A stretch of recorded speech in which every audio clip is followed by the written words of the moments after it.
येतं वगैरे, नुसतंच कच्चं युरेनियम काय उपयोगाचं. त्याच्यासाठी जर जमलो असू तर एकमेकाशी जो काही संवाद होईल थोड्याफार वेळाचा, त्याच्यामध्ये तुम्हाला काय म्हणायचं आहे ते मला कळणं आणि मला काय वाटतं आहे किंवा काय सांगावं वाटतं आहे ते तुमच्यापर्यंत पोचणं, याच्यासाठी आत्ता जर इंग्रजीमध्ये बॅटिंग चालू केली तर कॅचेस सुटणं आणि डोक्यावरून सिक्सर जाणं हे जास्त घडणार. म्हणून सुरुवातीलाच सांगून टाकतो, ते सायंटिस्ट डेंटिस्ट जे काय ऐकलं ते सगळं सोडून द्या. एक आपला मित्र थोडंफार ज्यांनी जवळून बघितलं आहे हे सगळं, असा आत्ता काहीतरी शेअर करायसाठी आपल्यापर्यंत आला आहे, एवढंच.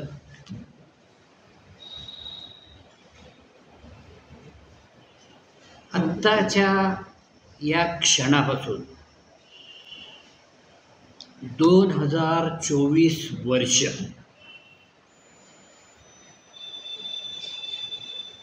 7 महिने 21 दिवस 12 तास एवढ्या काळातलं कुठलंही कॅलेंडर तुम्ही काढलं, कुठल्याही देशातलं, जपानचं असू दे, आफ्रिकेतलं असू दे, भारतातलं असू दे, तर एक गोष्ट लक्षात येईल, उगवलेला प्रत्येक दिवस एक काहीतरी त्या दिवशीचा असेल तो वार आणि त्या दिवशीची असेल ती तारीख, ते घेऊन उगवला आणि ते घेऊन मावळला. दुसऱ्या दिवशी पुढची तारीख, पुढचा दिवस. कुठल्याही कॅलेंडरमध्ये कोणत्याही दिवसाशी संबंधित या दोनच गोष्टी, त्या दिवशी तारीख किती होती आणि त्या दिवशी वार कुठला होता, ह्याच्या पलीकडं कॅलेंडरचा त्याच्याशी दिवसाशी काही संबंध नव्हता. गेल्या 5 वर्षामध्ये त्याला काय फॅड म्हणायचं का फॅशन म्हणायचं मला नाही आत्ता निश्चित करता येत. कृतज्ञता म्हणून ठीक आहे, father's day, mother's day, teachers' day, doctors' day, हरकत नाही. पण आता ते प्रस्थ इतकं वाढत गेलेलं आहे की 365 दिवसामध्ये एकेका दिवसाला 365 नावं दिली तरी कमीच पडणार आहे. पेपरमध्ये काही वेळेला तुम्ही बघितलं असेल की आज आंतरराष्ट्रीय सायकल दिवस आहे. हे ती यादी इतकी मोठी आहे की फक्त त्याच्यामध्ये बेडूक, झुरळ यांचा नंबर केव्हा लागायचा आहे मला माहीत नाही, की आंतरराष्ट्रीय झुरळ दिवस केव्हा येईल तेव्हा येईल, ठीक आहे. पण इंग्रजीमध्ये एक वाक्प्रचार आहे, rose by any other name will smell like a rose. म्हणजे काय, नंतर घरी गेल्यावर विचार करा तुम्ही. तसं एखाद्या दिवसाला नाव दिलं काय, नाही दिलं काय, पण ज्याचं महत्त्व, पुन्हा तेच म्हणतो की गेल्या 10पेक्षा थोडं जास्त आहे, 15-20 वर्षामध्ये इतक्या झपाट्याने वाढत गेलं की साधारणपणे 1978-80च्या आसपास अशी हालत होती की कॉम्प्युटर त्यावेळेला यायला लागले होते आणि काही ठिकाणी क्लासेस वगैरे चालू होते. पण अख्ख्या भारताचं मत काय होतं की हे श्रीमंताचं खेळणं आहे, त्यांच्या पोरांना काय खेळायचं असेल ते खेळू दे, आमच्याशी काय संबंध आहे याचा. म्हणजे कॉम्प्युटर ही श्रीमंताची चैन, खेळणं असं मानलं जाणारा जो काळ होता, आज काय हालत आहे आपण बघतोय. की किराणा दुकानात जरी पुड्या बांधायचं काम करायचं असेल तरी काही वेळेला तिथेही असाच अतिरेक आहे की 25 रुपयाचा काय रवा घेतला आणि 10 रुपयाचे शेंगदाणे घेतले, तर बिल किती झालं विचारलं की तिथला माणूस पहिले टुक टुक टुक टुक टुक करतो. म्हणजे 25 आणि 10 किती हे पण आता आपण विसरायचे दिवस आलेले आहेत. हिने हरकत नाही, पण अशी एकही जागा तुम्हाला मिळणार नाही. रेल्वेचं रिझर्वेशन असू दे, विमानाचा काय प्रवास असू दे, गाडीचं रिपेअरिंग असू दे, चांगल्यापैकी गाडी जर असेल स्कोडा विडा वगैरे, तर प्रॉब्लेम तुम्ही सांगितला की त्या कॉम्प्युटरला पहिल्यांदा सगळ्या त्या वायर्स वगैरे जोडून मग चालू होतं. चाक फिरवून बघणे आणि ते स्टेअरिंग फिरवून बघणे वगैरे. एक जागा मिळणार नाही. हॉस्पिटल्स असू दे, दुकानं असू दे, कसलंही दुकान असू दे, कॉम्प्युटरशिवाय, म्हणजे थोडक्यात आता पूर्वी ज्याला लिहिता वाचता येत नाही त्याला निरक्षर म्हणायचे. आज तुमच्यापाशी PhD असू दे नाहीतर MSc असू दे, पण कॉम्प्युटर नाही ऑपरेट करता येत मला म्हणलं तर कुठली नोकरी मिळणार आहे तुम्हाला? फक्त विचार करायचा. हे दिवस आलेत. एक्झॅक्टली पुढच्या 5 वर्षात तीच स्थिती स्पेस सायन्सची, अवकाश विज्ञान.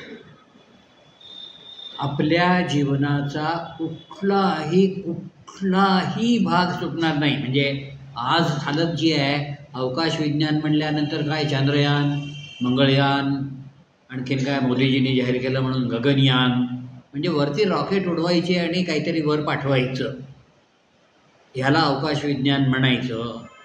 हे आज आपला समज आहे. प्रत्यक्षात जस्ट साधारणपणे 30-35 वर्षापूर्वी बाहेर वरती आहे काय, तिथली स्थिती काय आहे, तिथलं वातावरण कसं आहे, हे बघण्यासाठी म्हणून, याच्या अभ्यासासाठी म्हणून सुरुवातीचे सॅटेलाईट पाठवले. आणि अगदी बघता बघता सॅटेलाईट तिथं जाऊन पृथ्वीभोवती फेऱ्या घालू शकतात, दीर्घकाळ राहू शकतात. इथपर्यंत अचिव्हमेंट झाल्याबरोबर इथून मला त्याच्यापर्यंत संदेश पाठवायचा आहे की आत्ता भारताचा फोटो घे, वरून हिमालयातला फोटो घे, गंगा, यमुना आणि सरस्वती अशी 3 नावं एकत्रित येत होती. आम्हाला आता फक्त गंगा आणि यमुनाच दिसत आहेत. ते सरस्वती तिथं आहे का कुठं? वरती नसेल पाणी वाहत चाललेलं, जमिनीच्या खालून कुठून आहे का, हे बघायचं आहे. त्याच्यासाठी काय करायचं आहे, ते डबडं जे 350-400 किलोमीटरवर उंचावर फिरतं आहे, त्याला इथून काहीतरी संदेश पाठवायला लागेल ना, की काय कर तू आत्ता, कुठल्या जागेचा फोटो घे, त्याचं रिझोल्युशन म्हणजे नेमकेपणा, की 1 मीटर बाय 1 मीटर एवढ्या जागेतलं सुद्धा प्रत्येक गोष्ट मला स्पष्ट दिसली पाहिजे. किंवा जमिनीच्या खाली अतिशय कमी टेम्परेचर आहे आणि शेजारी मात्र जास्त आहे, असा कुठं पट्टा दिसतोय का जमिनीच्या खाली? वरती तर वाळवंट आहे, पण खालून जर पाण्याचा प्रवाह चाललेला असेल तर तो जो टेम्परेचर डिफरन्स असेल अगदी थोडासा, तो तू नोंदवायचा आहेस आणि त्याचं चित्र आमच्याकडे येऊ दे. असल्या गोष्टी सुरू झाल्या. तो सॅटेलाईट आत्ता नेमका आहे कुठं आणि त्यांनी कुठल्या जागेचा फोटो घ्यायचा आहे? तर पृथ्वीचे अक्षांश, रेखांश वगैरे जे काय आहे ते कन्याकुमारी जवळचा घ्यायचा आहे का आणखीन काश्मीरच्या जवळचा घ्यायचा आहे?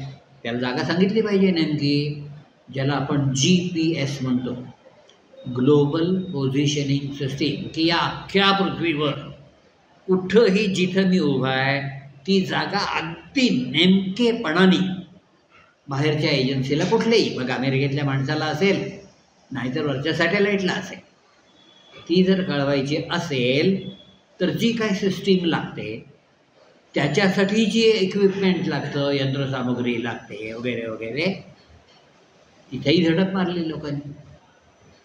आणि बघता बघता अशा इतक्या गोष्टी, की टेलिकम्युनिकेशन आहे, GPS आहे, रिमोट सेन्सिंग आहे, इतक्या झपाट्याने वाढत गेल्या की आज हालत काय आहे. 15 वर्षापूर्वी मासेमारीला कोळी लोक जेव्हा जातात तेव्हा प्रत्यक्ष नसेल बघितलं तरी TV वर आपण बघितलं आहे. काय आहे, वल्लव रे नाखवा वल्लव जे आहे समुद्रात होड्या घालायला लागले आणि त्याची बायको सिनेमातल्यासारखं जपून चालव नाव, सांभाळून राहा, वादळ येईल वगैरे वगैरे जे आहे, एकदा गेले की ते परत येण्याची किनाऱ्यावर वाट बघत बसणे. वादळ झालं का, आणखीन काय झालं का, उशीर झालाय, रस्ता चुकला का, चिंता करत इथं बसणे. किती मासळी मिळाली? ती नाव किनाऱ्यावर आल्यानंतरच. आज काय फारसं मिळालंच नाही आहे, काहीच नाही मिळालं, अगदी रिकामी नाव. का? खचाखच भरलेली आहे. आजची हालत काय आहे की तुम्ही मांसाहारी असा नसा काही हरकत नाही, पण काही नावं ऐकलेली असतील. पॉपलेट नावाचा मासा असतो. मासे खाणारी मंडळी जी आहेत त्यांचा अत्यंत अत्यंत काय म्हणूया आवडता, पण आवडता जितका आहे ना तितकाच न परवडणारा पण आहे. आजचा बेंगलोरमधला पॉपलेटचा भाव काय आहे? 1300 रुपये किलो. 1700 आहे का आजचा? घ्या.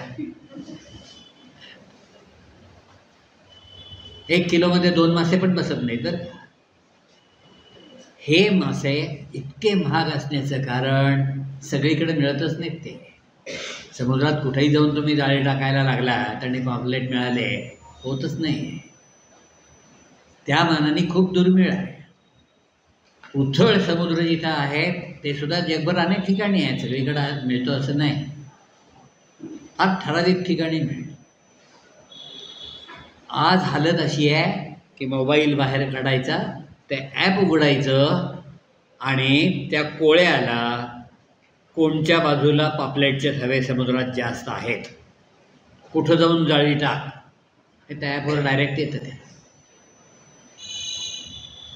शेती आहे, गव्हाची प्रचंड मोठी शेती आहे. मग ती कॅनडा अमेरिकेतली असायला पाहिजे असं नाही, भारतातली, बिहारमधली असेल, उत्तर प्रदेशमधली असेल, तांदळाची असेल, काहीतरी रोग पडला, म्हणजे दाणे येत आहेत वरती पण ते पोकळच आहेत. त्याच्या आत धान्य भरलेलंच नाही आहे, नुसते पोकळच जात आहेत. असलं काहीतरी व्हायला लागलं आहे. ते किती एरियावर झालं आहे कुणाला कळणार आहे काय? ट्रिपला गेल्यासारखं शेतातून फिरत जायचं का मैलच्या मैल?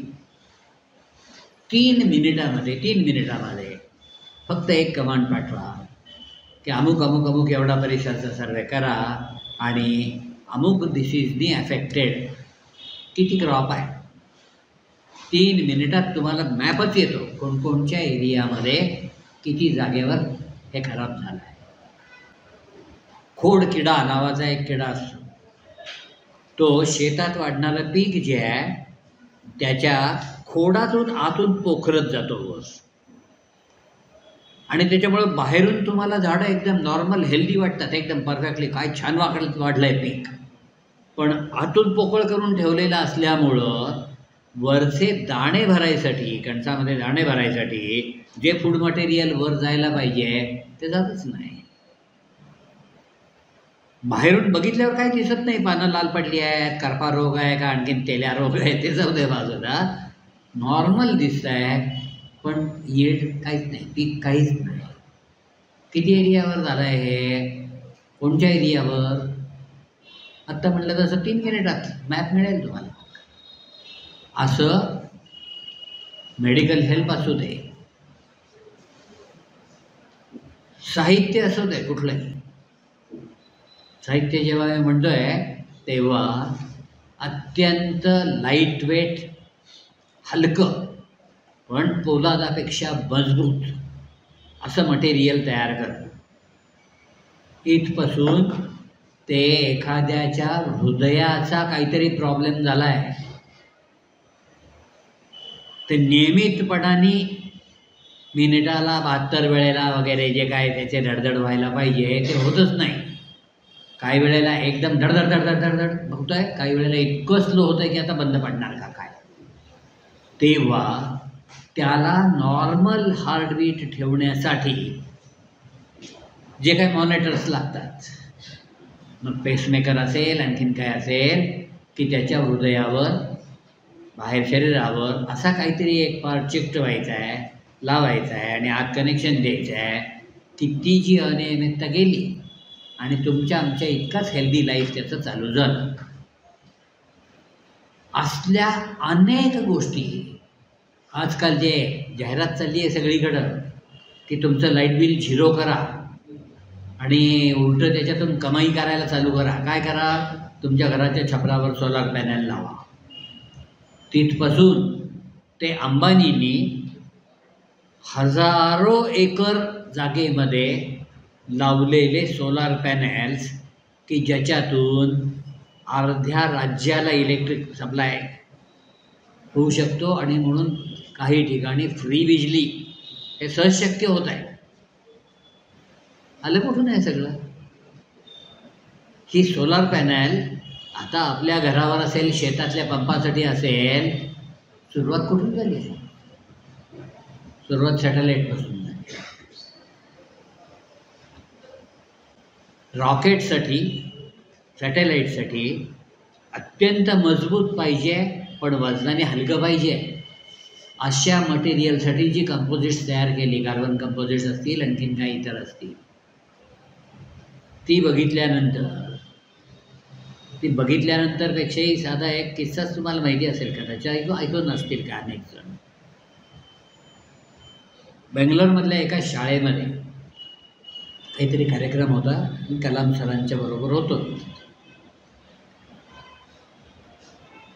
सुरू झाला कार्यक्रम.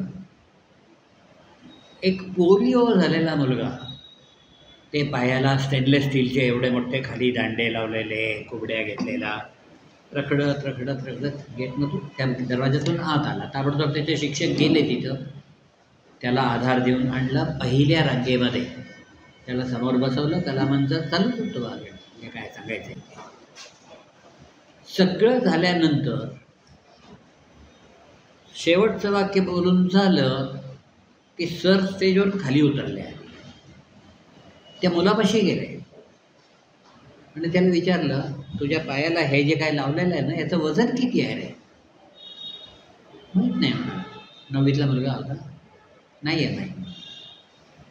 जड असेल ना? हो, खूप जड आहे. ठीक आहे. असं फक्त त्याच्याकडे बघितलं.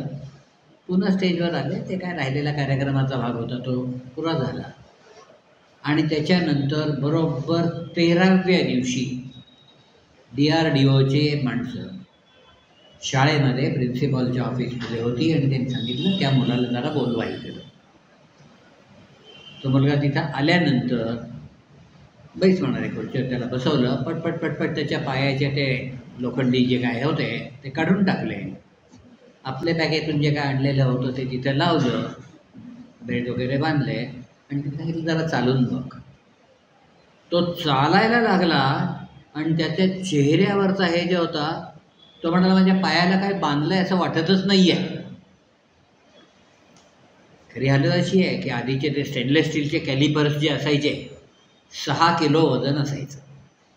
एवढी लहान मुलं जी आहे पायाला 6 किलो बांधून चालताना एकतर आधी पायाच्या हालचाली नीट होत नाहीत, त्याच्यात पुन्हा हे एवढं वजन, जे काय त्यांचे हाल व्हायचे ते. आणि हे जे काय बांधलं होतं त्याच्या पायाला, तो म्हणाला मी आता पळू पण शकतो. ठीक आहे, इतक्यात पळू नको, तुला काही त्रास होत नाही आहे ना. आणि गेल्यानंतर हे लक्षात आलं की सरांनी त्याच्याकडे नुसतं जे बघितलं होतं ना, कुठलंही माप घेतलं नव्हतं. त्याच्या पायाची लांबी किती आहे, मांडी केवढी आहे, तिथली क्लिप केवढी असायला लागेल वगैरे, नुसतं असं बघितलं होतं. आणि लॅबमध्ये आल्यानंतर तिथल्या टेक्निशियन्सना त्याने ताबडतोब सांगितलेलं होतं, पोलिओ कॅलिपर्स पहा बाजारातले आणि आपण अमुक रॉकेटसाठी, मिसाईलसाठी जे मटेरियल तयार केलेलं आहे ते वापरून स्टेनलेस स्टीलच्या ऐवजी तसे कॅलिपर तयार करा, ॲड्रेस घेऊन जा, शाळेत जाऊन त्या मुलाला ट्रायल घ्या. हे मी एक एक्झाम्पल सांगितलं आहे फक्त. असे आपल्या व्यवहारामध्ये ज्याच्यामुळं हजारो वर्ष, हजारो काय लाखो वर्ष असेल, मानव जीवन ज्या प्रकारचं होतं, ज्या गोष्टी अवेलेबल होत्या, ज्या सुविधा होत्या ते, आणि गेल्या 15 ते 20 वर्षामध्ये त्याच्यामध्ये झालेला बदल हा बघितला तर लक्षात येईल की आपण इमॅजिन पण करू शकणार नाही की इथून किती किती किती कोटी किलोमीटर अंतरावर मंगळ, आम्ही इथून पाठवलेलं यान फिरत त्याच्या मागच्या बाजूला गेलेलं असेल. म्हणजे इथून मध्ये मंगळाने त्याच्या मागं यान गेलेलं आहे, तर त्याला आम्ही इथून पाठवलेली जी काय ऑर्डर असेल ना ती पण त्याच्यापर्यंत पोहोचेल, त्याच्या प्रमाणात इथली कार्यवाही होईल, आणि जे काय सोलर पॅनल उघडायचं आहे, बंद करायचं आहे, अमुक एक फंक्शन बंद करायचं आहे, जे काय करायचं असेल ते, हे सगळं पूर्णपणे व्यवस्थित होईल. याच्यासाठी लागणारी यंत्र कुठं मिळतात? जी काय उपकरणं असतील ती मिळणार आहेत कुठं? मी तर आत्ता मंगळ यानाबद्दल बोलतोय. कॅसिनी सारखं जे यान आहे, जे शनीपर्यंत गेलं आहे, म्हणजे अक्षरशः 100-150 वर्षापूर्वीपर्यंत आपल्याला माहिती असलेले ग्रह किती होते? 6च होते. दुर्बिणीचा शोध, मॅथमॅटिक्सचा वापर दोन्ही करून नंतर हर्शल, नेपच्यून, प्लुटो ही मंडळी अमुक वेळेला अमुक ठिकाणी सापडेल असा आधी अंदाज, बरोबर त्यावेळेला दुर्बिणी रोखल्या आणि सापडले, अशी नंतर पडलेली भर आहे. चंद्रावर खड्डे आहेत, विवरं आहेत, हे गॅलिलिओनी सांगेपर्यंत, त्याच्या दुर्बिणीतून पाहीपर्यंत आपल्याला माहीत नव्हतं. म्हणजे थोडक्यात आपल्या भोवती जे काय विश्व म्हणतो आम्ही, त्याचं आपलं ज्ञान किती होतं? आपल्या सूर्यमालेबद्दल सुद्धा आपल्याला सगळी माहिती नव्हती. आज हालत काय आहे? आज कॅसिनी आणि ह्युजेन हे जे काय मिशन होतं शनीपर्यंत गेलं. जाताना शुक्राला फेऱ्या मारून हे करून तिथले फोटोग्राफ्स वगैरे घेऊन सगळे शनीपर्यंत गेलं. शनीचे आपल्याला माहिती नसलेले अनेक चंद्र, त्यांच्याबद्दलची माहिती पाठवली. शनीची आपल्याला इथून फक्त कडी म्हणून फक्त काहीतरी त्याच्या भोवती असलेल्या बांगड्या दिसतात. त्याच्यामध्ये वर खाली 20 किलोमीटर फिरून तिथं असलेली एकूण रचना काय आहे आणि तिथं घडत असलेल्या घडामोडी काय आहेत, या नुसत्या फिरणाऱ्या चक्क्या नाही आहेत, बांगड्या नाही आहेत. त्याच्या आतमध्ये अनेक गोष्टी घडत आहेत, त्याचे सगळे व्हिडिओ. आणि तिथला जो एक चंद्र नव्याने शोधलेला होता, त्या चंद्रावर मिथेनच्या वाहणाऱ्या नद्या, मिथेनचा समुद्र द्रवरूप असलेला, त्या चंद्राच्या उत्तर ध्रुवापासून वर उडणारे फवारे, कशाचे? पाणी आणि मिथेन दोन्हीचे. आणि त्याच्याही सगळ्यात पलीकडचं जमिनीच्या खाली पाण्याचा समुद्र आहे तिथं.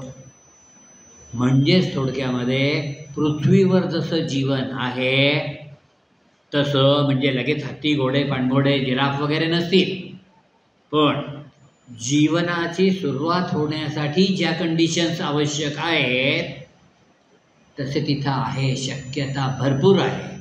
म्हणजे अगदी 5 वर्षापूर्वीपर्यंत पृथ्वीशिवाय बाहेर कुठंही जीवन नाही अस्तित्वात.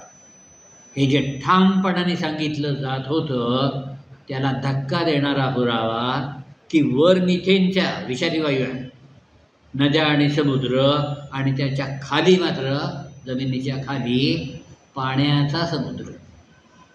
ही सगळी माहिती कुठली? किती कोटी किलोमीटर त्याची मोजदाद नाही. शनी म्हणल्यानंतर तुमच्या लक्षात येईल ती सुद्धा माहिती आपल्यापाशी आहे. हे सगळं आलंय कुठून? तर एकच उत्तर मगाशी मी जे म्हणालो की rose by any other name will smell like a रोज.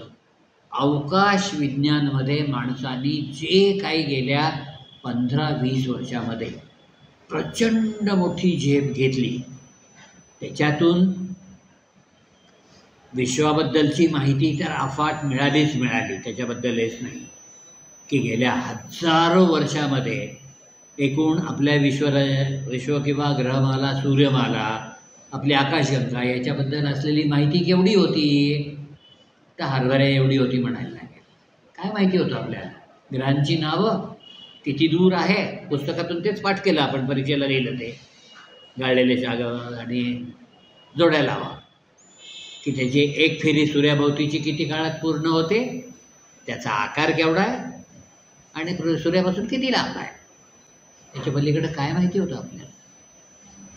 आणि आज आपली आकाशगंगा तर विसरूनच जा, ते काय लहान कसपट आहे. एकूण विश्वाबद्दल की बाहेर असलेल्या हजारो हजारो आकाशगंगा त्या सगळ्या एकमेकापासून लांब चाललेल्या आहेत. त्यांचा एकमेकापासून लांब जाण्याचा वेग किती आहे, ह्याच्यामध्ये दोन आकाशगंगांची टक्कर होते तेव्हा काय होतं, सगळ्या गोष्टी लहान मुलांनी एकमेकांना सांगाव्या तशा अस्तित्वात आल्या आहेत. आईन्स्टाईननी ज्या गोष्टी प्रेडिक्ट करून ठेवल्या होत्या, पण कुठलाही पुरावा, कुठलाही अनुभव, काही नव्हतं.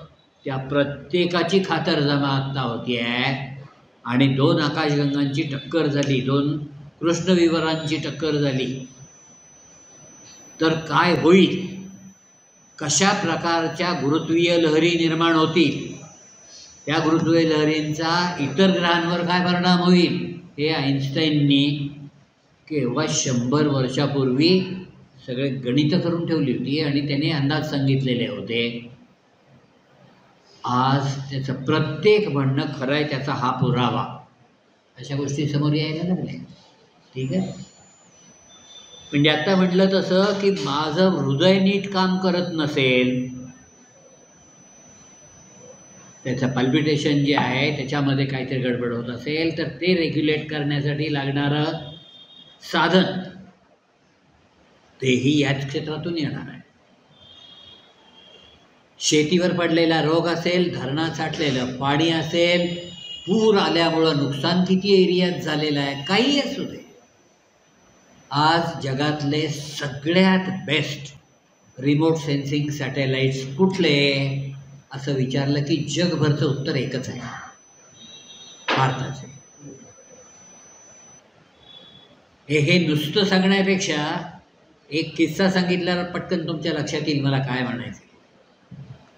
अमेरिकेतल्या मॅकडोनाल्ड सारख्या एका मोठ्या दुसऱ्या कंपनी, मॅकडोनाल्ड नाही पण त्याच्यासारखीच अशी प्रचंड मोठी कंपनी, त्यांच्या गव्हर्निंग बॉडी जी होती, बोर्ड जे होतं, त्यांच्या कोणाच्या तरी डोक्यात एक आयडिया आली की जगातले सगळ्यात चांगले टोमॅटो जिथं असतील तिथले सगळेच्या सगळे आपण विकत घ्यायचे. त्याच्यापासून काय केचप, सॉस वगैरे जे जे काय बनवायचं ते आपलीच कंपनी बनवायची आणि जगभर त्याची विक्री पण आपलीच कंपनी करायची. टी व्हीवरून जाहिरात कशी करायची आणि लोकांना पागल कसं बनवायचं ते आपल्याला माहिती आहे. आपण सांगू त्या किमतीत घेणार लोक, केवढा प्रचंड नफा होईल. सगळा हिशेब केला होता की जगभर किती सॉस लागतो, किती केचप लागतो, संपूर्ण जगाचा विचार केला तर त्यातला अर्धा जरी आपण विकला तरी कंपनीला काय फायदा किती होईल. ठीक आहे, करायला हरकत नाही असं त्या बोर्डाने सांगितलं, पण जगातले सगळ्यात चांगले टोमॅटो मिळणार कुठं आहेत हे कोण सांगणार आहे. म्हणून त्यांनी अमेरिकेच्या सॅटेलाईटला हे केले, रिक्वेस्ट केली की सर्वे करून त्या सॅटेलाईटकडून जी माहिती मिळाली तिथं त्या जागेवर जाऊन ज्यावेळेला या लोकांनी बघितलं तेव्हा डोक्याला हात लावला की याच्यापेक्षा माझ्या अंगणात मागं उगवले आलेले टोमॅटो जास्त चांगले आहेत की. ठीक आहे, मग त्यांनी फ्रेंच सॅटेलाईटची मदत घेतली. फारसा वेगळा नव्हता अनुभव. तेव्हा हा नाद सोडायचा आता अशी स्थिती आली तेव्हा कोणीतरी सांगितलं की एकदा ते इस्रोवाल्यांना पण विचारा की. ठीक आहे, सोडूनच द्यायचा आहे निर्णय तर एकदा हे करायला हरकत काय आहे. इस्रोची फी भरली, इस्रोच्या सॅटेलाईटनी माहिती दिली, तिथं जाऊन काय करायचं ते झालं आणि त्याच्यानंतर 3ऱ्या महिन्यामध्ये त्या अमेरिकन कंपनीने इस्रोशी कॉन्ट्रॅक्ट केलं की पुढची 10 वर्ष आम्हाला अशा प्रकारची कुठलीही जी माहिती लागेल ती तुमच्याच सॅटेलाईटनी द्या, तुमची जी फी असेल ती देतो आम्ही.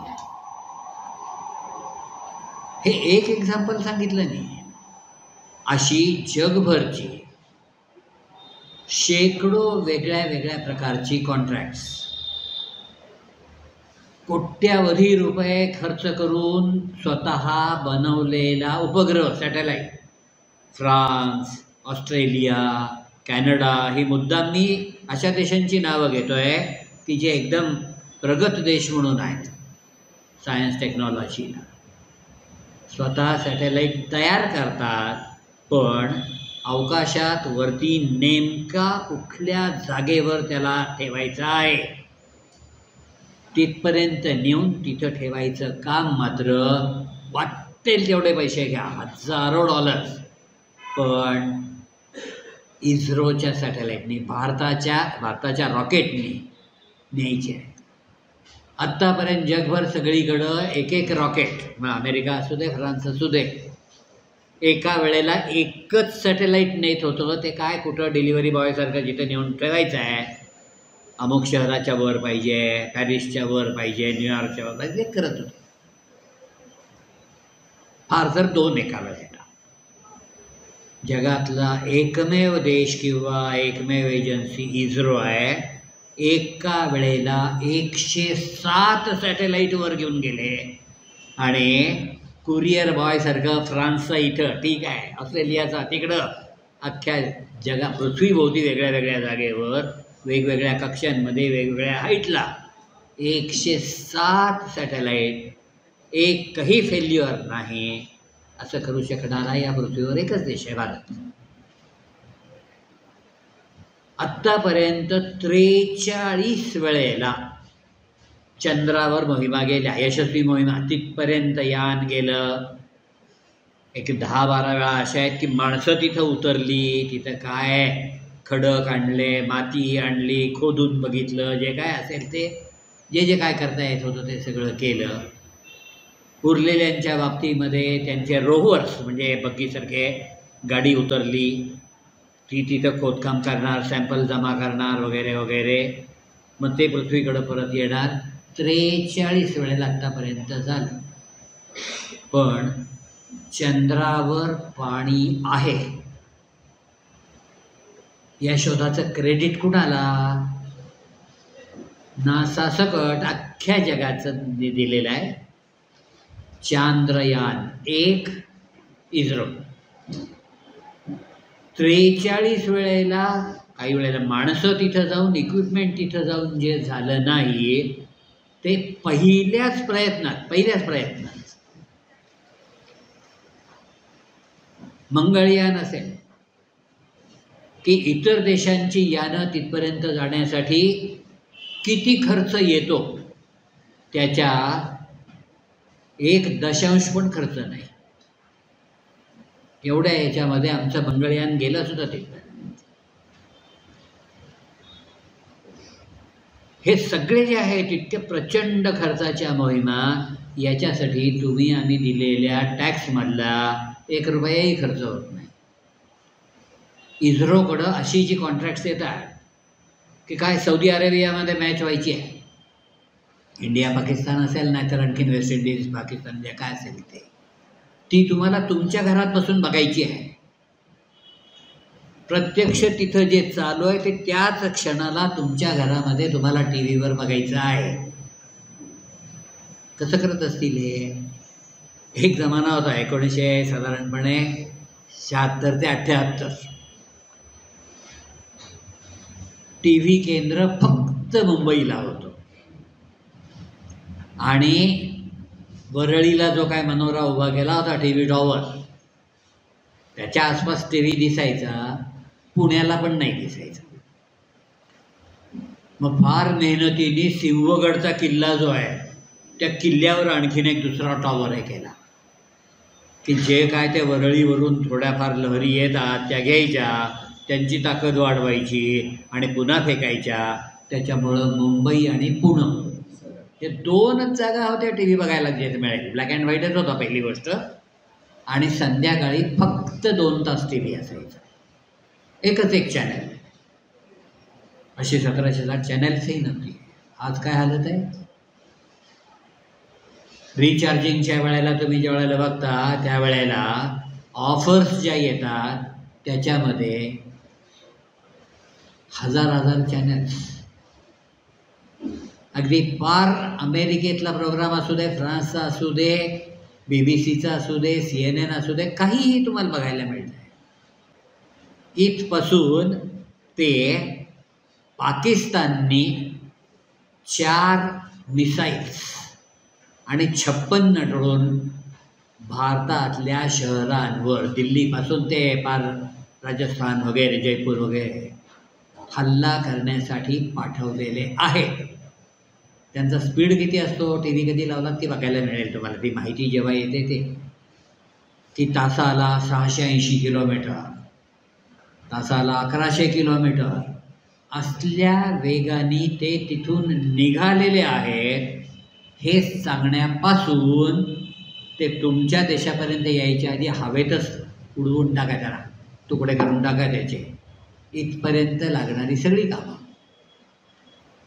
तुमच्या हॉस्पिटलमध्ये किंवा कदाचित अतिशय लहान मोहोळ, पंढरपूर असल्या गावामध्ये असा काहीतरी पेशंट आहे की त्याच्यावर इथं काय इलाज करायचा कळतच नाही आहे. असं काहीतरी विचित्र हालत झालेली आहे कधी, की त्याच्या हृदयावरचं जे आवरण आहे ते आणि हृदयाचा एक कप्पा फाटलाय. त्याच्यामुळं त्याच्या भिंतीतून ब्लड बाहेर यायला लागलाय. आमच्याकडे जे काही सुविधा आहेत त्यांनी मोजमापं करून झाली की हृदयाचे भिंत आणि बाहेरचं आवरण याच्यामध्ये जवळपास 1 लिटर रक्त तिथं साठलेलं आहे. काय करायचं आहे. हालत एकच आहे खरं तर, तो मारायची वाट बघायची आहे. बाकी काय करणार, करायला काहीच येत नाही. की ते उघडताही येत नाही. जिथं हृदयाची भिंतच फाटलेली आहे तिथं तुम्ही काही ऑपरेशन वगैरे करायला गेलात तर जे काय थोडंसं उरलेलं असेल तेही तिकडून जाणारच आहे. काय करू शकता तुम्ही. आत्तापर्यंत काहीच करू शकत नाही. आज इथून काही मिनिटामध्ये अमेरिकेतला या क्षेत्रातला अत्यंत तज्ज्ञ डॉक्टर असेल, अमेरिकेतला असेल, कॅनडाचा असेल, कुठलाही, तो तुम्हाला तिथून सल्ला देतो. तुमच्या कॉम्प्युटरवर यायला लागतं लगेच बरोबर की सगळ्यात पहिल्यांदा अमुक ठिकाणी प्रेशर द्या, अमुक रक्तवाहिनीमधला ब्लड सप्लाय थोडासा कमी करा,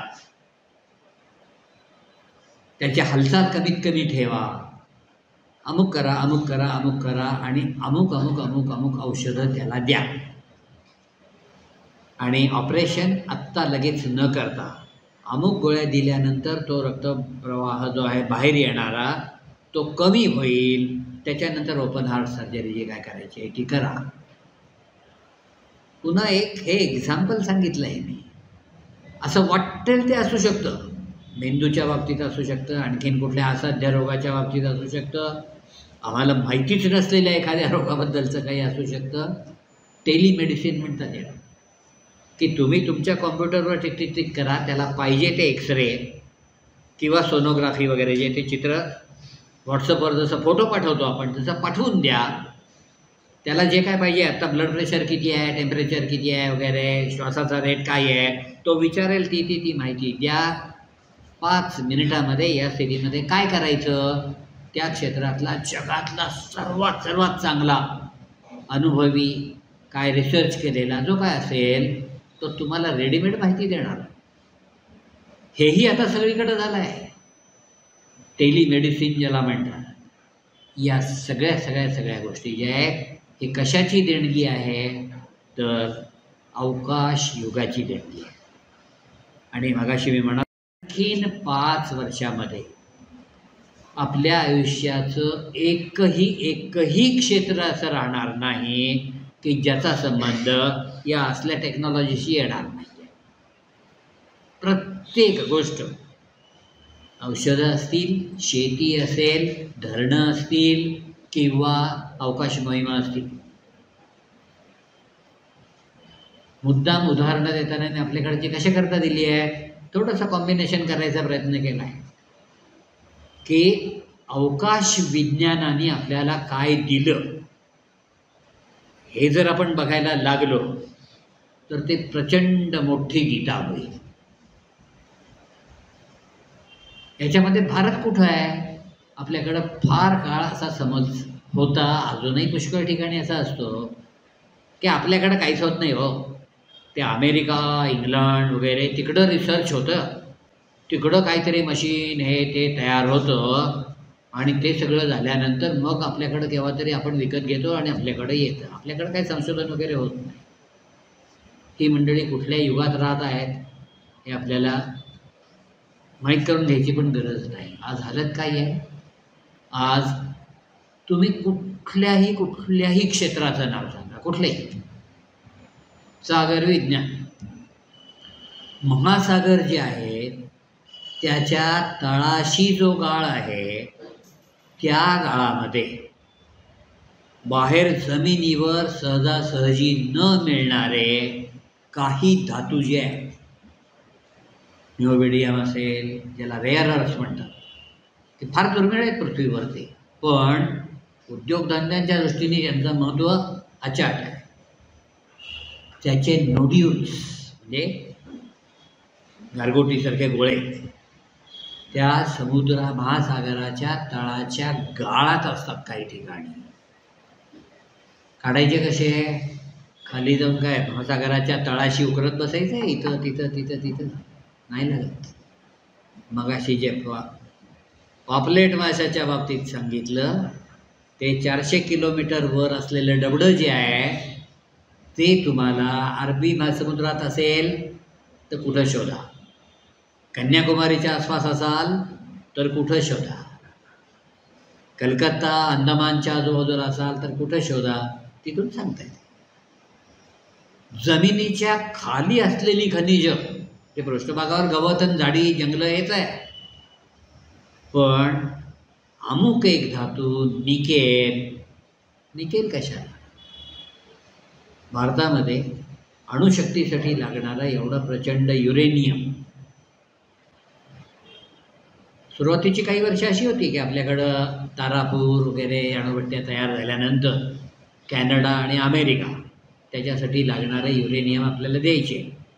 पण आत्तासारखंच ट्रम्प काका कसे आहेत तसंच की थोडंसं खुश झालं की युरेनियम नाही देणार, तुमचा नाकच दाबल्यासारखं होतं. हे विद्युत निर्मिती केंद्र तारापूरचं जे आहे ते बंद पडणार. सगळेच मुंबईतले कारखाने आणि हे बंद, जग मारत तुम्ही जे म्हणताय ते मान्य करायला लागेल. आज हालत काय आहे की आपण त्यांना कोलून टाकतोय. तुम्हाला पाहिजे असेल तर आम्ही देतो. कसं कळलं? पुन्हा तेच आहे की वरच्या सॅटेलाईटनी टाटानगर वगैरे एरिया जो आहे त्याच्या बाजूला जादूगोडा म्हणून जे एरिया आहे, जंगलं आहेत, डोंगर आहे मोठे, पण त्याच्या खाली तिथं युरेनियमचं खनिज आहेत. किती आहेत त्याचंही मोजमाप वरूनच सर्वे करून आपल्यापाशी आलं. जादूगोडाच्या युरेनियमच्या खाणी आपण लगेच तयार केल्या 3 वर्षात 4 वर्षात, आणि आज त्या बाबतीत पूर्णपणे आत्मनिर्भर. कोणीच आपल्याला दम देऊ शकत नाही की तुम्हाला युरेनियम नाही द्या. आपण त्याच्याही फार पुढं गेलो की जेवढं युरेनियम त्याच्यासाठी वापरलं त्याच्यापेक्षा जास्त प्लुटोनियम जे अण्वस्त्र तयार करायसाठी लागतं ते तयार करणाऱ्या भट्ट्या आपण तयार केल्यात. फास्ट ब्रीडर रिॲक्टर ज्याला म्हणतात. ब्रीडिंग कशाला म्हणायचं? पोल्ट्री फार्ममध्ये कोंबड्यांनी अंडी घातली, ती अंडी उगवून त्याच्यातून कोंबड्यांची पिल्लं निर्माण झाली म्हणजे कोंबड्याचं ब्रीडिंग केलं. काही ठिकाणी शेळ्यांचं ब्रीडिंग असतं, हरणांचं ब्रीडिंग करतात काही जण. व्यवसाय करणारी मंडळी चांगल्या जातीच्या कुत्र्यांचं पण ब्रीडिंग करतात. ब्रीडिंग म्हणजे काय? नवी पिढी जन्माला घालायची. इथं न्यूक्लिअर रिॲक्टरला आपण फास्ट ब्रीडर म्हणतोय, नुसता ब्रीडर पण नाही, फास्ट ब्रीडर, की जेवढं युरेनियम त्याच्यामध्ये आम्ही इंधन म्हणून वापरलं त्याच्यापेक्षा जास्त प्लुटोनियम त्याच्यात तयार केला आम्ही. अशा प्रकारचे रिॲक्टर्स ह्याच्यामध्ये सुद्धा. आणि ते असेच छोटे रिॲक्टर करून काय केलं, पाणबुड्या पण तयार केल्या आम्ही आपल्याच. तर थोडक्यात अवकाश युगाने काय दिलं ह्याच्यावर स्वतंत्रपणे तुम्ही जर स्वतः सर्च चालू केला, सर्च म्हणजे फार तापदायक नाही आहे, गुगलवर जा आणि नुसतं असं काहीतरी हे घाला ना की फीट्स ऑफ स्पेस सायन्स, की जेवढे माहितीचे महासागर येऊन पडतील समोर, की काय काय झालं त्याच्यामुळं. मगाशी अगदी छोटं एक उदाहरण सांगितलं की शनीच्या आम्हाला तिथं चंद्र आहेत माहिती पण नव्हतं, असले तिथं चंद्र शोधले, त्यातल्या एका चंद्रावर काय काय आहे. तिथं समुद्र आहे, मिथेनचे समुद्र आहेत, मिथेनच्या नद्या आहेत, त्याच्या खाली पाण्याचा समुद्र आहे.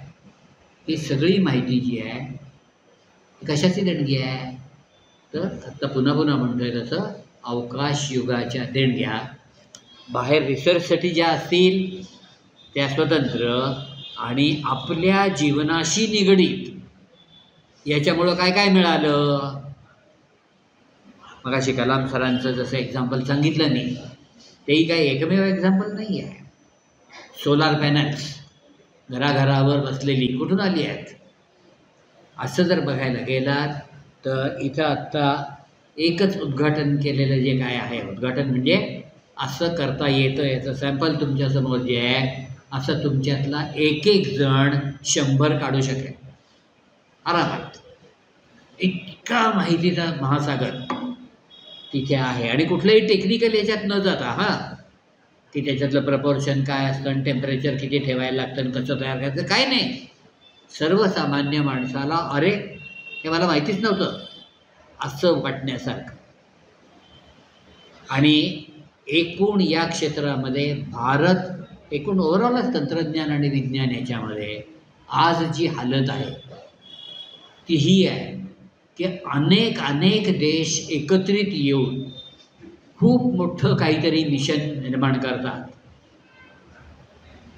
की आपल्या आकाशगंगेच्या केंद्रापाशी जे कृष्णविवर आहे त्याच्यातून बाहेर पडणारं मटेरियल, अगदी 5 वर्षापूर्वीपर्यंत काय विश्वास होता ठाम की हे ब्लॅक होल कृष्णविवर जे असतं त्याच्यातून काहीच बाहेर पडू शकत नाही, प्रकाशसुद्धा बाहेर येऊ शकत नाही तिथून. आणि म्हणूनच तिथं काय चाललं हे आपल्याला कळायला काही मार्गच नाही.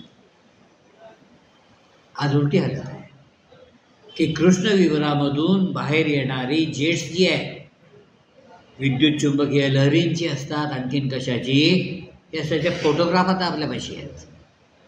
असा कुठलाही मोठा प्रोजेक्ट जो असेल त्याच्यामध्ये लीडर्स काय करायला लागेल, कसं करता येईल, हे लीडर्स हे भारतीय शास्त्रज्ञ असले पाहिजेत. हा अट्टाहास दुसरे देश जातात. म्हणून गुरुत्वीय लहरींचा असू दे, नाहीतर आणखीन कुठल्या कृष्णविवराचा असू दे, GMRT नाव ऐकलेलं आहे तुम्ही? नाही ऐकलं आहे, ठीक आहे. आत्तापर्यंत दुर्बीण म्हटलं की डोळा लावून असं काहीतरी बघायचं, जे गॅलिलिओनी केलं तसं, एवढंच आपल्याला माहिती आहे. दुर्बीण म्हटलं की आपल्या डोळ्यासमोर तेच येत आहे. गेल्या 30 वर्षामध्ये असं डोळा लावून बघायचं हे नाही. जिथं जिथं ऊर्जा निर्माण होत असते, अगदी कुठं इलेक्ट्रिक पोलवर स्पार्किंग व्हायला लागलं आहे लूज कॉन्टॅक्टमुळं, तिथपासून ते सूर्य असेल किंवा सूर्यापेक्षा हजारो पट मोठे आणखी इतर तारे असतील, किंवा विश्वातल्या 2 गोष्टी एकमेकावर येऊन आपटल्यानंतर जी काय ऊर्जा निर्माण होत असेल, अशा ठिकाणी रेडिओ लहरी नावाच्या लहरी तयार होतात. ऊर्जेचाच एक प्रकार आहे. त्या एकत्रित करून त्याच्यापासून चित्र तयार करणं आणि त्याचं ॲनालिसिस करून माहिती निर्माण करणं, रेडिओ ॲस्ट्रॉनॉमी या नावाची एक नवीन शाखा उदयाला आली. त्याची पण थोडीशी गंमत अशी आहे की बेल टेलिफोन कंपनीने एका खंडावरून दुसऱ्या खंडावर टेलिफोन करता यावा याच्यासाठी काही कंपनी तयार केली. समुद्रातून वायर्स घातल्या आणखीन आणि त्यांच्या लक्षात आलं की ह्या दुसऱ्या देशामध्ये फोन करताना बोललेलं ऐकू जातच नाही, फक्त खरखरच येते. ही खरखर कशाची, कुठून येते आहे, कुठला सोर्स आहे ते शोधण्याची जबाबदारी कार्ल जान्स्की नावाच्या एका तरुण इंजिनियरला दिली. त्यांनी काय केलं, साध्या हातगाडीवर, ढकलगाडी ज्याला म्हणतो, रेल्वे प्लॅटफॉर्मवर वगैरे असे आम्हालांची असल्या अशा तारा लावून एक अँटेना तयार केला आणि इथं 50 मैलावर 100 मैलावर या देशात त्या देशात वेगळ्या ठिकाणी ते फिरवून येणाऱ्या लहरी कुणीकडून येत आहेत ती सगळी माहिती जमा केली. आणि त्याच्या या कामाचा निष्कर्ष अजब होता. त्यांनी सांगितलं, हा जो डिस्टर्बन्स येतो आहे, ही जी खरखर येते आहे, ही बाहेरून येणाऱ्या रेडिओ लहरी आपल्या लहरींमध्ये मिसळत आहेत, त्याचा परिणाम आहे. पण मजेची गोष्ट अशी आहे की ह्या लहरी पृथ्वीवरून येतच नाही आहेत, यांचा उगम पृथ्वीवर नाही आहे. सॅगॅरेटस म्हणजे सिंवर अशी ज्याला आपण म्हणतो, नाही बसता येते तर काळजी करू नका, पण त्या दिशेनी म्हणजे थोडक्यात काय आहे, आपल्या आकाशगंगेचा मध्य जिथं आहे त्या दिशेने या लहरी येत आहेत. कुठेही जा पृथ्वीवर, दिशा तीच राहते त्यांची. आणि म्हणून या बाबतीत आपल्याला काहीही करता येणार नाही. ते गाडं खरं तिथं थांबलं, बेल टेलिफोन कंपनीच्या दृष्टीने तिथं थांबलं, काही करता येणार नाही म्हटल्यानंतर. पण बाकीच्या मंडळींनी अशा जर लहरी येत असतील तर त्या गोळा करून त्याच्यातून इमेज निर्माण करणं आणि ॲनालिसिस करणं हे करता येईल का, याचे प्रयत्न चालू केले. आणि 5 वर्षामध्ये हे नवीन फील्ड निर्माण झालं, रेडिओ ॲस्ट्रॉनॉमी. महत्त्वाची गोष्ट ही आहे की या क्षेत्राचे जगाचे भीष्माचार्य असं ज्यांना म्हणता येईल, जिथं जिथं रेडिओ ॲस्ट्रॉनॉमीशी संबंधित माणसं असतील तिथं डॉक्टर गोविंद स्वरूप हे नाव घेतलं की आदराने प्रत्येकजण झुकून सलाम करेल अशी हालत. आत्ता 2 वर्षापूर्वी गेले स्वरूप, पण अख्ख्या जगाचा या क्षेत्रातला भीष्माचार्य. त्यांनी खेड्यातली मंडळी जमा करून त्यांच्या मदतीने 100 फूट व्यासाच्या प्रचंड मोठ्या घमेल्यासारखे जाळीनी बनवलेले अँटेना, असे 27 अँटेना वाय शेपमध्ये, 9 इकडं 9 इकडं 9 इकडं, अशा काही शेकडो एकर जमिनीमध्ये लावले. पुण्याहून नाशिकला जाताना नारायणगाव म्हणून जे गाव लागतं त्याच्या जवळ गेलात की तुम्ही प्रवास करत असताना, अरे हे काय आहे एवढ्या मोठ्या टॉवरवर लावलेलं, 5 किलोमीटर गेल्यावर अरे आणखी नाही काय तसलं, आणखी नाही काय, तिकडं पण लांब दिसत आहे. असे 27 अँटेना जे लावलेले आहेत हे पूर्णपणे खेड्यातल्या लोकांच्या मदतीने केलेले आहेत. अमेरिकेतून काही आणलेलं नाही, इम्पोर्ट काही नाही, टोटली इंडियन. एक कॉम्प्युटरच्या कंट्रोलनी एवढे अक्षरशः शेकडो एकरमध्ये पसरलेले हे 27 जे आहेत ते एका वेळी आकाशातल्या एका बिंदूकडे बघायला लागतात. तिथून येणाऱ्या लहरी घेऊन माहिती आणि चित्र जमा होतं.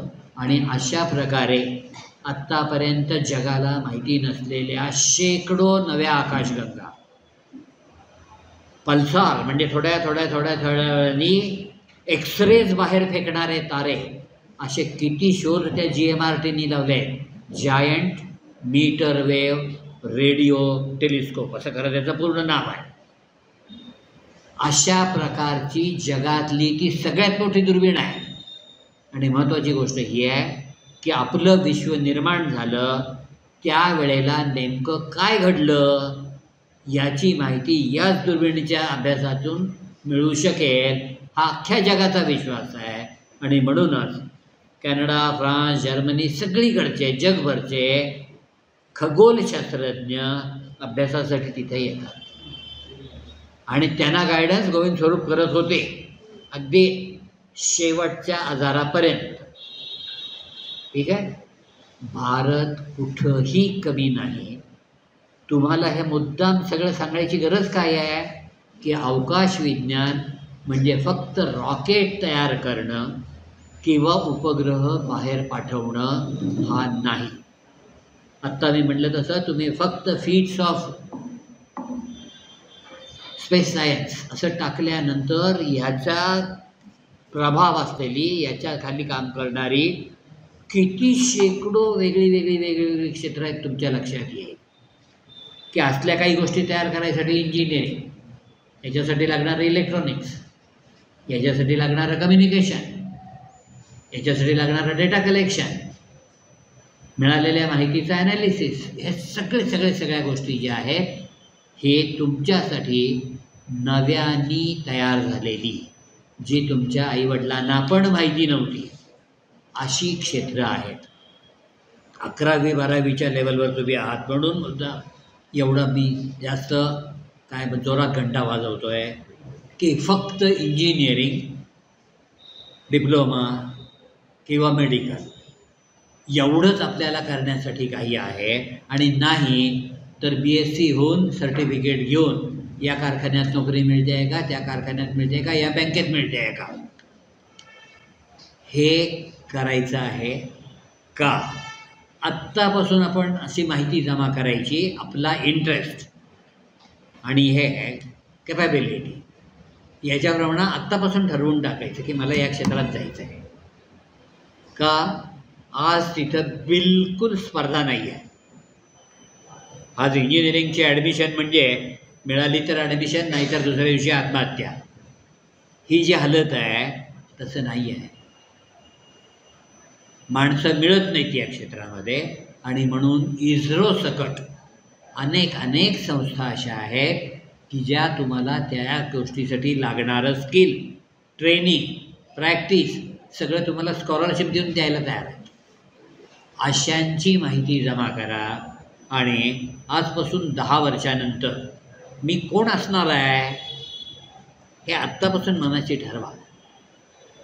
कुणी किती पैसे ठेवले आणि किती पैसे काढले हे बँकेत आपलं रजिस्टरमध्ये रोजच्या रोज सकाळपासून संध्याकाळपर्यंत लिहिणारा क्लार्क असणार आहे मी का एखाद्या मोठ्या डिपार्टमेंटल स्टोअरमध्ये कोणत्या वस्तू कुठं ठेवायच्या आहेत आणि कशाचा स्टॉक किती मागवायचा आहे याचा मॅनेजर होणार आहे का ऑटोमोबाईल कंपनीमध्ये इंजिनियर. याच्यापेक्षा प्रचंड स्कोप असलेलं, प्लेजर असलेलं आणि पुढच्या कर्तृत्वासाठी खूप मोठी आव्हानं असलेले अनेक क्षेत्र आहेत. शेकडो वेगवेगळ्या संशोधन संस्था आहेत.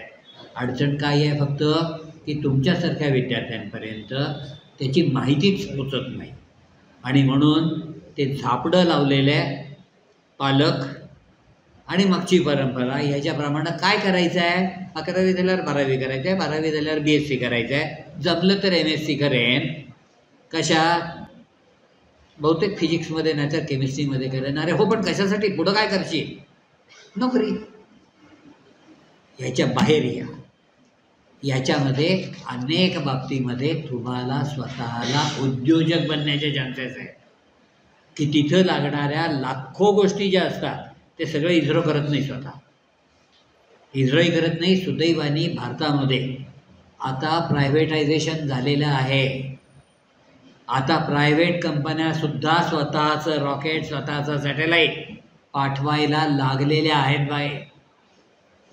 म्हणजे स्कोप किती प्रचंड आहे ते तुमच्या लक्षात येईल. असं काहीतरी आत्तापर्यंत कुणी न निवडलेलं क्षेत्र निवडूया आणि आजपासून 10 वर्षांनी भारताची आणि आपल्या फॅमिलीची आणि संगमेश्वर कॉलेजची मान एकदम जगामध्ये उंचावली जाईल. पेपरमध्ये, जगभरच्या सगळ्या न्यूजपेपरमध्ये यांनी अमुक असं काहीतरी नवीन हे केलेलं आहे की जे कालपर्यंत माहीत नसलेलं एक नवीन क्षेत्र निर्माण करणारी एरिया प्रक्रिया ठरली आहे. असा दिवस लवकरात लवकर येऊ दे. तुमची नावं आणि तुम्हाला मिळालेले पुरस्कार यांची माहिती पेपरमध्ये वाचायसाठी आम्ही सगळेजण उत्सुक असतो. All the best.